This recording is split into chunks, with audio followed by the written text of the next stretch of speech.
Mother Nature at her finest. These are the waterfalls that I love to come and visit. One day they will not be here, and it will not be because of Mother Nature. It'll be because of the human race, that we're not taking proper care, and we're creating a problem with climate change. Yes, we have something to do with climate change. We have to stop it.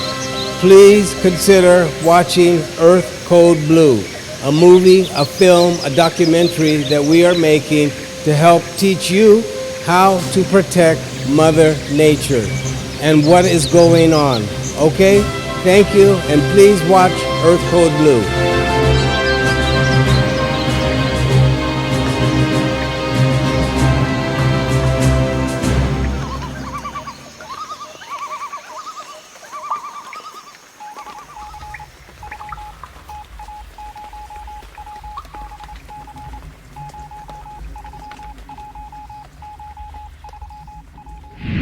People talk about saving the planet, but the planet has existed for 3.8 billion years as a living planet and will continue to live. What we have to save is human civilization. Oh my God! Super Typhoon Haiyan has made a direct hit. How many people died from this disaster? Sometimes in life, one has to go through great difficulty, in fact, great crisis, in order to awaken to a greater truth. Today there's overwhelming scientific consensus that this phase of global warming is caused by human activity, or at least that human activity significantly contributes to that phase. There's no doubt about that. And we know today that we are on a dangerous course that needs to be reversed. We see the danger of Yolanda, and we see the danger of king tides, we see the danger of sea level rise. And sea level rise is real here. But if we are to be truly humans, the thinking part of nature, we should be able to look at the opportunity, to see the opportunity that this gives us a clue about. And that opportunity is precisely to reverse our thinking of our role on earth. Are we the masters and tyrants of the earth, or are we the good caretakers and guardians?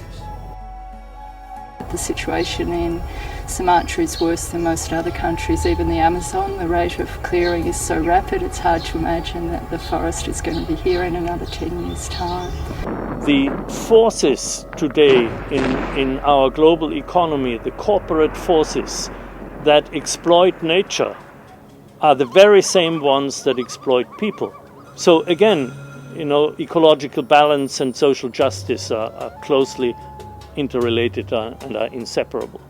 It's the poorest of the poor, and it's those who live in the margins of society who are most affected by the abuses on the environment. It's when people think only of themselves or their institutions or their groups, and they think that interest is much more important than that of the common good. If everybody change their understanding or change their attitude towards environmental issues, instead of feeling helpless and waiting for someone else to solve the problem, but do something on your own, it's really possible for us to solve the environmental issue together.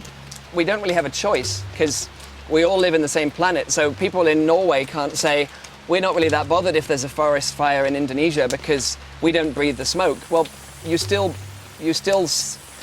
deal with a 2, 3, 4 degree temperature rise, and it's affecting everyone now.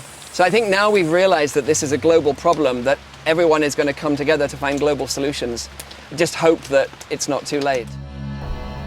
We have no choice but changing, because if not, there would be starvation with increasing temperature, and there would be total disappearance of many species and many biodiversity.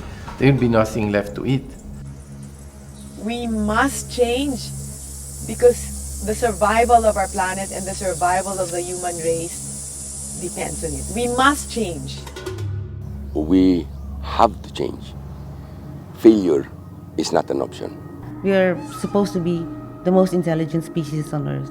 What seems to be small changes by individual people, of one person changing their behavior, when you add it all up and you have 1 billion people doing that, you can really change the world. We don't want just talking. We need a real action. Nature and the environment does not belong to us. It is simply lent to us for us to nurture it, to care for it, to enhance it, to conserve it and protect it for the next generation. Who said that we owned it? Just remember, the environment can do without us, but we can never do without the environment.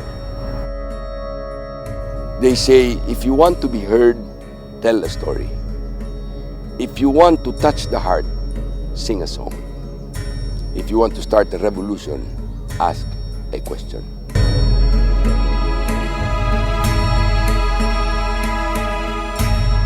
So the mess is created because of greed and selfishness, and we're coming forward with love and courage and a lot of guts. Light is going to overcome darkness, and we will build a much, much better world to live in.